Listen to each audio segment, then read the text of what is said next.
Okay, listen. I got something wrong with me. That's the first thing to know. I got threads in my head. I got threads in my head, man. I twitch and shout a lot. Makes me look like a damn freak show. Can't you ever cut that out? I'm sorry. Touch it, Bailey. I'm sorry. But inside my head's an even bigger mess. I can't stop twisting things around, words and sounds especially. Have to keep playing with them until they come out right.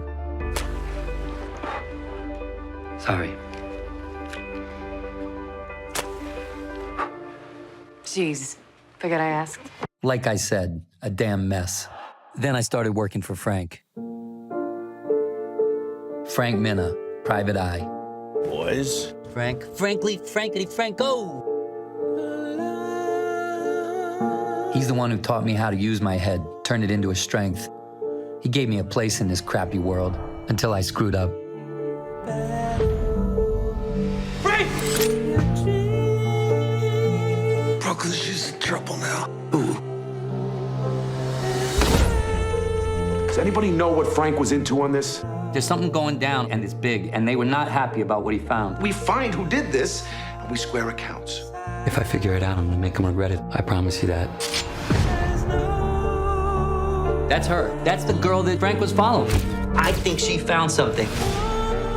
What happens to poor people in this city wasn't news yesterday, and it won't be tomorrow. Where's everybody go? Mostly just disappear. This town is run by Moses Randolph. When someone isn't seen for what they truly are, that's a very dangerous thing. Do you have the first inkling how power works? Power is knowing that you can do whatever you want and not one person can stop you. Those people are invisible. They don't exist. If you threaten his work, he will destroy you. You all alone? You got no idea. You're webbed up in this somehow, and these people aren't gonna stop. You got a head just like mine, always turning things around. Some people call it a gift, but it's a brain affliction just the same. You remember what I said? She doesn't know! She doesn't know! What don't I know?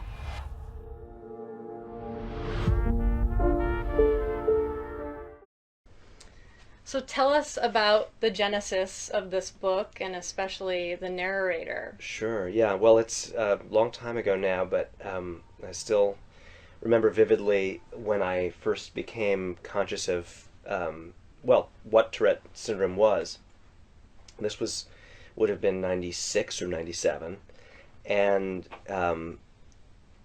it's hard to recall this, I think, now, but that term was much less familiar. It was much less common that you'd run across references to it in popular culture. There weren't TV characters with Tourette syndrome at that point, and there weren't comedians making jokes about it or comparisons being made to politicians making gaffes. It was kind of a much more just a medical term.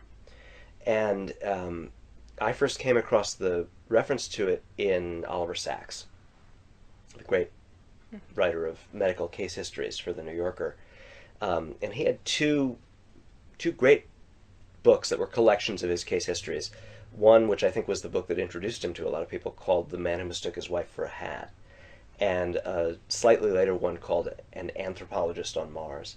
And there's actually a story or a case history about a character who was a real person, a real patient, who had Tourette's in each of those two collections.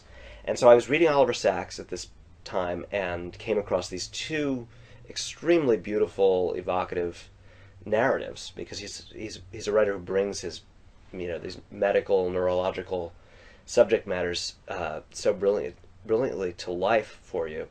And I immediately thought, I thought a couple of things. I thought, in some way, I feel this involvement with this, or identification with it. More than the other articles in his books, I felt there was something about Tourette's that was describing a kind of an experience or a sensation of consciousness that I identified with and felt kind of immediately complicit with. And I also thought, a character with Tourette's is somebody I have to write about. This is something I have to put into a story. And this, again, it seemed so provocative for me in terms of storytelling, to show a character who was dealing with this kind of issue, not just inside their heads, but as a, day-to-day, hour-by-hour problem to solve. This is the stuff of fiction. People who are in the world in some at some strange angle, and it creates narrative. It creates conflict, and it may be very hard for the person who has Tourette's in real life to deal with this. But from the point of view of a storyteller, it was like pure gold. Yeah, making up the tics was a lot of fun, and it was also a lot of work because I had to make sure they were always serving a lot of purposes at once. They couldn't just be amusing or strange. They had to also be organic to the emotional situation and to the plot that was developing. And, I think eventually by the end of the book, I'd hidden a lot of the clues to the mystery in some of the language. Mm-hmm. So it was an extremely exciting book for me to write. It had a lot of velocity and energy in it. I was always very kind of turned on when I was writing the book because the language had so much, it had a kind of kinetic power of its own. And what I found again and again reading about it as I was preparing to write the book was that the essential misunderstanding about Tourette's was that people mistake it for a kind of psychological imbalance, a kind of craziness. And that it's exactly not that. It's a neurological disorder that's overriding behavioral and speech centers in the brain, and that people with Tourette's are adamantly wanting to be understood as normal, emotionally balanced, functional people, and these behaviors are making it difficult for them to be seen that way. So I thought, as much as I'm going to exaggerate in some ways, and I'm going to have a lot of fun, maybe a dangerous amount of fun with this subject matter, I'm going to make sure that I emphasize early and clearly that Lionel's position was that he was a sane person trapped inside this set of behaviors. This book didn't involve a lot of outtakes or extra material or wrong turns. I had a very clear plan for it. I mean, one thing about writing a crime story that has sort of clues and a solution, where there's a mystery to solve, is it forces you to work backwards in a way. You have to know the ending very clearly so that you can plant these clues and, unveil the knowledge in layers like an onion. You have to kind of know what's going to be at the end. And so this was one of the most carefully planned books I'd ever written. And as a result, it was also one of the faster books I'd written. I mentioned before the voice having a lot of velocity. It was also just the case that I'd cleared the decks in a way that, life doesn't always make it simple for you when you're writing a book. But in this case, I'd really excluded other commitments, and I just basically went from start to finish in 18 months. I think it may be the fastest I've ever written a novel. For me, I usually have to feel sort of sure of where I'm placing my foot before I step. And so when I'm in doubt about how a plot develops or how a book is supposed to work, I don't just write for the sake of writing and then figure it out later and cut a lot of stuff. Instead, I kind of stop. I tend to just wait to understand what the next right step would be and just think about it a lot. Mm-hmm. It might resemble inactivity or being blocked, but it doesn't actually feel like writer's block to me at that time. It just feels like I don't know yet what I need to do, and so I'm going to just kind of abide with the project and take long walks and figure it out before I write again.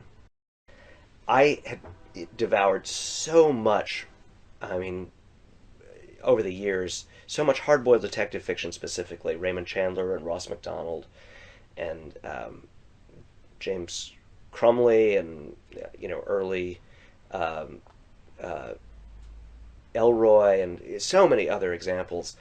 And I'd begun to absorb it, as a kind of formal pattern, almost like a sonnet. Detective stories always have to do this and this and this and this and this. And when you start to see that kind of deep patterning in a literary genre, it's very exciting because, first of all, you think maybe I could do that. Maybe I could, dance those steps and produce the same result. But it also starts to seem, in a way, like a mechanism. And so, for me anyway, with my love of genre and formal coherence and patterning in fiction, it seems to be accompanied, my interest in it and my excitement about it seems to be accompanied by the desire also to point it out and sometimes to push it out of shape, to deform it a little bit. So in this book, you can see me sort of saying, yeah, it is like a breaking the fourth wall. I'm sort of saying, well, look, here we find ourselves enacting that pattern, and it's great, it's really exciting, but also let's not pretend we haven't been here before, or let's notice the pattern even as we're, enjoying it. Novels originated as a popular storytelling medium. In fact, they were, when they first emerged, they were subject to snobbish condemnation for not being a highbrow form. Serious writing took place in lyric poetry or in essays. Novels were seen as kind of a middlebrow thing at best. And I still think that novels, on the whole, thrive.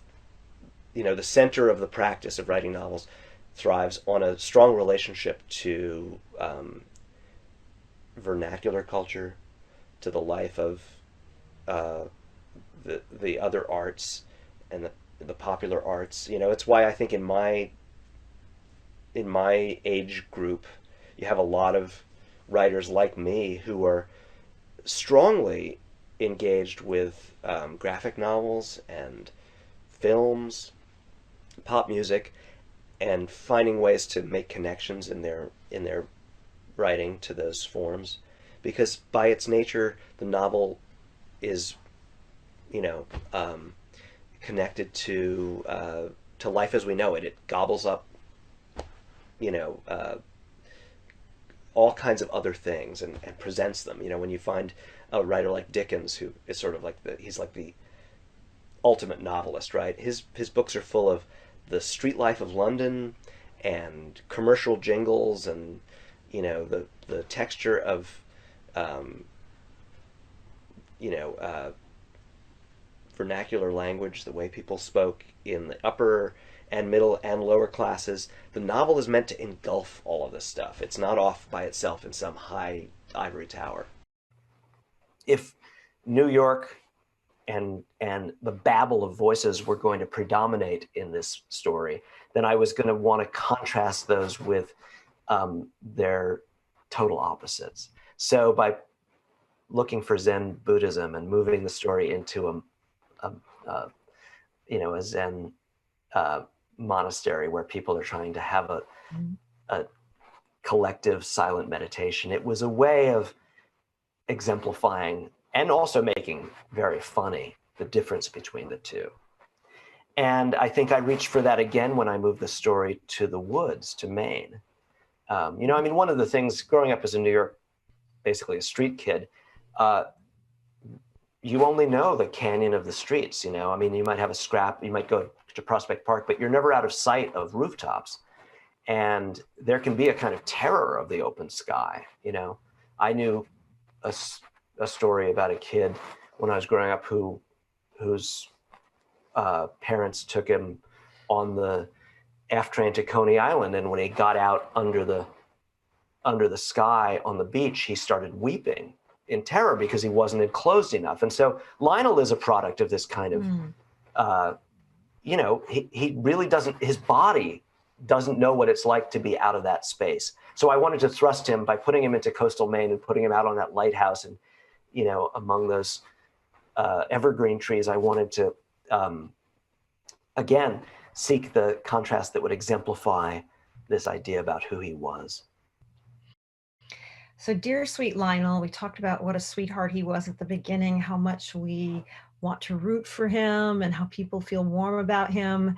He ultimately at the end takes his revenge and he does not opt for mercy for the person who is responsible for Minna's death.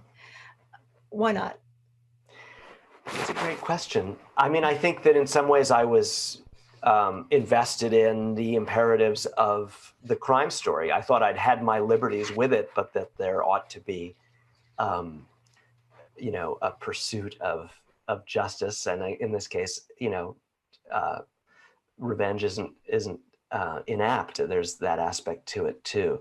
But I also felt that this was a story about someone who was trying to become a detective and become autonomous and express his devotion to Frank Minna. And so all of those things drove that result.